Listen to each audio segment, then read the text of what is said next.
So bumiyahe na patungong Jeddah, Saudi Arabia ang national team Gilas Pilipinas para sa sasabakan nilang FIBA Asia Cup 2025. Batay sa report, ayon kay Gilas head coach, Coach Tim Cone, na pagdating nga nila doon ay hindi nila sasayangin ang panahon para makapag-practice. So bagamat naging matagumpay ang kanilang tune-up game laban sa Macau Black Bears, ay meron pa nga silang tune-up game kontra naman dito sa national team ng Jordan sa August 2 na siyang gaganapin naman sa Jeddah, Saudi Arabia ilang araw bago ang FIBA Asia Cup. Ayon pa nga kay Coach Tim na sa mga susunod na araw ilalaan pa nga nila sa mga matitinding ensayo ang mga gagawin pa nila.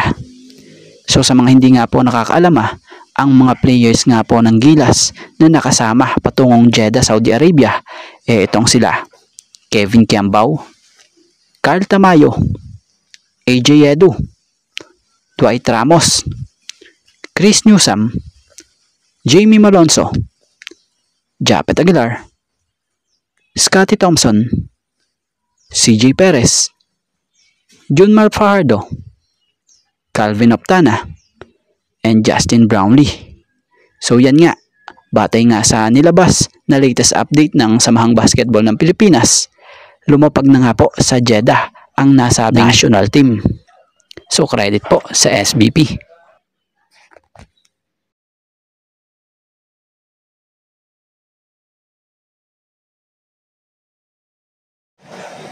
At dito tayo sa patungkol kay Scotty Thompson and Justin Brownlee ng Ginebra. So matatandaan namang nito lang, itinalaga na bilang bagong head coach ng Magnolia Hotshots itong si LA Tenorio na siyang kinumpirma ni San Miguel Sports Director Al Francis Chua. So batay sa naging saad ni Boss Al noong nakaraang buwan pa ay nagkaroon na ng pag-uusap ang koponan at si Tenorio. So alam naman ng lahat na binabago nga ang pagko-coach kay LA dahil itong si LA Tenorio siya rin nga po ang naghahawak o nagko-coach sa Gilas Pilipinas Youth ngayon. At dahil nga sa pagkakalipat kay Tenorio mula Ginebra patungong Magnolia, bukod sa mga fans, kabilang sila Ginebra Scotty Thompson and Justin Brownlee sa nasyak nang malamang nalipat ng Magnolia itong sa LA Tenorio.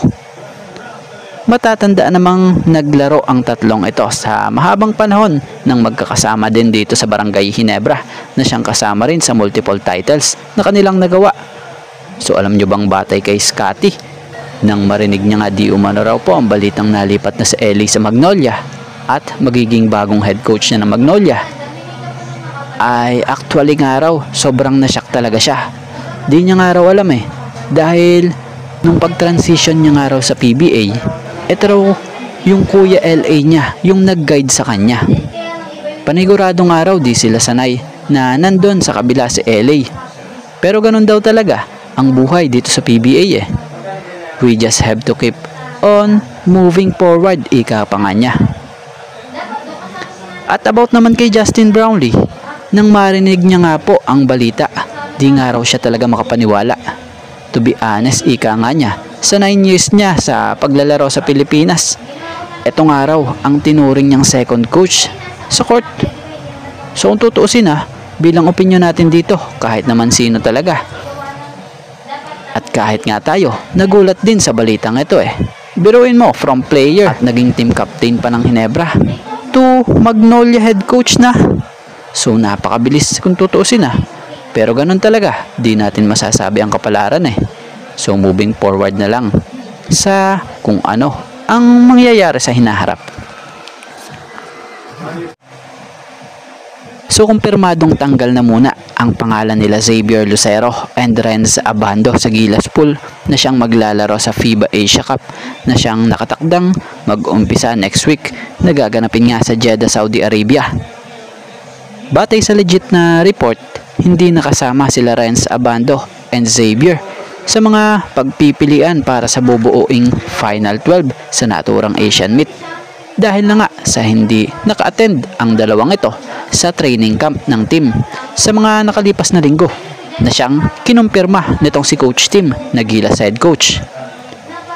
So matatandaan namang si Xavier Lucero ay wala pa ring final decision kung mabibigyan ba ito ng pagkakataon makalaro sa Gilas bilang local player. Dahil sa balita ay hindi pa kompletong dokumento nito. Yung Renz Abando naman, kakagaling lang ito nung nakaraan sa pagsabak niya kamakailan sa 2025 William Jones Cup na siyang naglaro at nakakuha ng kampyonato sa naturang torneo para sa team ng Strong Group Athletics. Bukod doon sa nangyaring laban ng Gilas kontra Macau sa tune-up game, kapansin-pansin na hindi man lang nakita ang dalawang ito na nandoon. Kaya naman dahil rito, babaling na lamang ang atensyon ni Gilas Pilipinas head coach, Coach Tim Cone, sa mga nadagdag pa na players tulad nila Troy Rosario and RJ Abarientos. So abangan natin kung sino ang possible na masama sa Gilas Final 12 dahil balitay out na talaga si Kai Soto dahil sa patuloy pa itong nagre-recover mula sa kanyang tinamunoong injury. At yung Calvin Optana na di pa sure kung makakalaro ba sa Gilas dahil sa balitay may injury di umano pa. Ito na natamo noon nakaraan pang PBA Finals. At patungkol naman tayo dito sa dalawang player ng Barangay Ginebra na natanggal sa Gilas Pilipinas. So nung nakaraan nga lamang ay nagdagdag ng players para sa Gilas Pool ang Gilas Pilipinas na kung saan nadagdag nga sila RJ Abarientos, Troy Rosario, Xavier Lucero, and Renz Abando.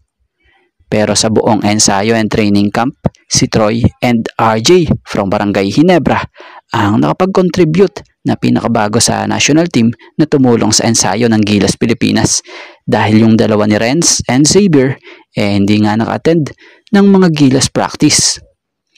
So bagamat naging malaking tulong si Troy Rosario and RJ Abarientos sa Gilas Pilipinas national team sa kanilang training camp, di pa nga po panahon ng dalawa na makasabak lalo na ngayong FIBA Asia Cup dahil sa silang dalawa ang kinumpirma nitong si Coach Chard na hindi na isama sa Final 12 ng Gilas. So salute pa rin para sa dalawang ito dahil laki rin talaga ng naitulong nila sa pagpapalakas ng Gilas bago nga po sumabak sa 2025 FIBA Asia Cup.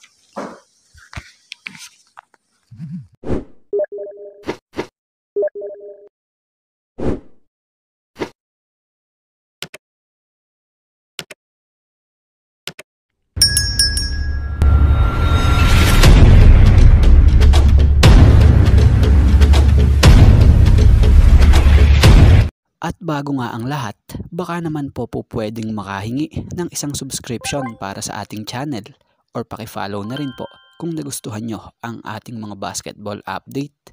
At kung ito na may makakabigat para sa inyo, kahit isang like and share na lamang po. Maraming salamat po.